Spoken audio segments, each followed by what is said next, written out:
आदरणीय गृह मंत्री जी जिनके ऊपर बहुत विश्वास करते हैं, बहुत बड़े बड़े विषय के ऊपर अलग अलग स्थानों के ऊपर दुनिया में अलग अलग देशों में जाकर दीदी ने भारत का गौरव बढ़ाया है और उन महत्वपूर्ण विषयों के ऊपर अपनी बात रखी है जिसके ऊपर संभवतः आम आदमी के लिए बोलना बड़ा मुश्किल होता है। ऐसी आदरणीय दीदी माधुरी स्वराज जी, मुझे आपके बीच में आपके साथ एक मंच पे बैठने का अवसर मिला है। मित्रों, आज का कार्यक्रम वैसे तो विशेष रूप से वृक्षारोपण का कार्यक्रम है और जिस प्रकार से हम बात करते हैं, हम सब समझते हैं कि वृक्षारोपण की कितनी आवश्यकता है और वृक्षारोपण क्यों जरूरी है। आज देश, दुनिया और दिल्ली जब हम बात करते हैं तो हर समय हर जगह आवाज़ सुनने को मिलती है, फला जगह अवैध रूप से इतने पेड़ कट गए। जब हम दिल्ली की बात करते हैं तो पॉल्यूशन की बात आती है। पिछले 25-26 सालों से दिल्ली के अंदर राज करने वाली सरकारों ने इसके ऊपर कभी चिंता नहीं की और पेड़ लगाना कितना जरूरत है इसका महत्व नहीं समझा।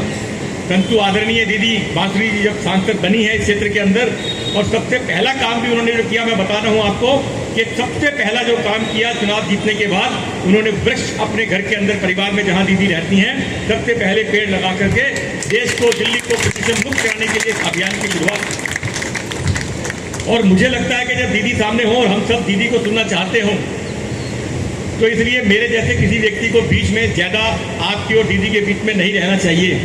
परंतु मैं एक कहानी सुना करके अपनी बात को समाप्त करूंगा।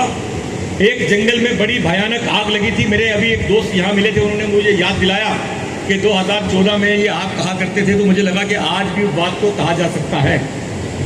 एक जंगल में बड़ी भयानक आग लगी थी, चारों तरफ हाहाकार मचा हुआ था।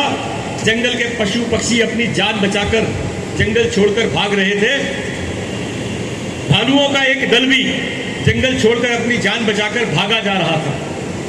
तभी उन्होंने देखा एक नन्ही चिड़िया दूर कहीं तालाब से अपनी चोंच में एक बूंद पानी लाकर उस जंगल की आग पर डाल रही थी। भालुओं के सरदार ने कहा, है नन्ही चिड़िया, ये तू क्या कर रही है? जंगल में भयानक आग लगी है, हाहाकार मचा है, सभी अपनी जान बचाकर जंगल छोड़कर भाग रहे हैं, तू भी कहीं उड़ जा, नहीं तो इस जंगल की आग में जल जाएगी, मर जाएगी, भस्म हो जाएगी। और तेरी इस चोंच के एक बूंद पानी से क्या ये जंगल की आग बुझ जाएगी? तो नन्ही चिड़िया ने जवाब दिया, भालू काका, मैं ये तो नहीं जानती इस जंगल की आग में मरूंगी या बचूंगी, मैं ये भी नहीं जानती मेरी इस चोंच के एक बूंद पानी से ये आग बुझेगी या नहीं बुझेगी, पर इतना जरूर जानती हूँ भविष्य में जब कभी इस जंगल की आग की बात होगी, मेरा नाम आग बुझाने वालों में होगा, ना कि जान बचाकर भाग जाने वालों। तो परिणाम क्या हुआ कि भालुओं के दल को लगा जब एक नन्ही चिड़िया इतना काम कर सकती है तो हम क्यों नहीं कर सकते। वो भी कहीं से व्यवस्था करके अलग अलग बर्तनों में पानी ला करके उस आग पर डालने लगे। हाथियों के दल को पता लगा तो हाथी अपनी सूंड से पानी डालने लगे। कुल मिलाकर सभी पशु पक्षी जानवर अपनी अपनी सामर्थ्य के अनुसार उस जंगल की आग में पानी डालने लगे। परिणाम ये हुआ कि वो आग बुझ गई और वो जंगल बच गया।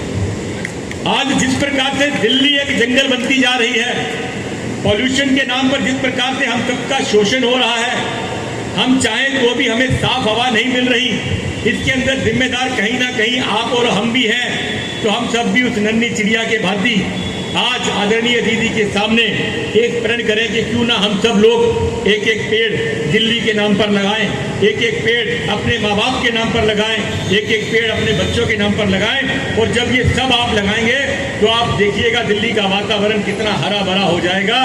और आप में से किसी को अगर पेड़ लगाने की व्यवस्था करने में किसी प्रकार की कोई दिक्कत हो तो आदरणीय रमेश जी हमारे बीच में बैठे हैं, नरेश जी बैठे हैं, बाकी के सब लोग भी बैठे हैं। और उसके बाद भी अगर कहीं समस्या बचे तो मैं बैठा हूँ, और अगर मेरे से भी आपकी समस्या का समाधान ना हो तो आदरणीय दीदी 10 तालकटोरा रोड पर सुबह 8 बजे से अगले दिन सुबह 8 बजे तक 24 घंटे आपकी सेवा में उपलब्ध हैं। आपको कोई ये कहने वाला नहीं है कि आज नहीं कल आइएगा, सुबह नहीं शाम आइएगा, आज गर्मी ज़्यादा है, आज सर्दी ज़्यादा है। कुल मिलाकर के आपकी सेवा के लिए आपने एक ऐसे प्रतिनिधि को चुना है जिन्हें सेवा करने का शौक है, जिन्हें काम करने का शौक है, सेवा जिन्हें विरासत में मिली है, और हम सब आदरणीय माँ जो आज हमारे बीच में नहीं है, परंतु निश्चित रूप से जिनके कामों ने उन्हें अजर अमर कर दिया है, सुषमा स्वराज जी थे जिन्होंने काम सीखा है, ऐसी आदरणीय दीदी आपके बीच में है।